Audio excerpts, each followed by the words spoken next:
نہ ہوش نہیں ہے وہ تمہارا کیا رہنما ہوگا؟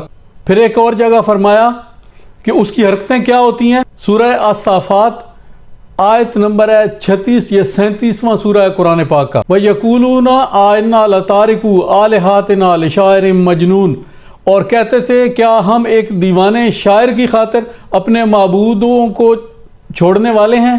یہ کفار کہتے تھے کہ ہم ایک دیوانے شاعر کی خاطر اپنے معبودوں کو چھوڑنے والے ہیں۔ اور دیوانہ کیا کرتا ہے؟ بیٹھ کے یکڑ مار رہا ہوتا ہے، کوئی ادھر کی بات کوئی ادھر کی، کبھی ہاتھ ایسے کرتا ہے کبھی ایسے کر رہا ہوتا ہے۔ اور ایک دیوانہ پاگل مرتا ہے تو اس کا جانشین ایک اور پاگل تیار ہوتا ہے، اس کو پتہ ہوتا ہے کہ اس نے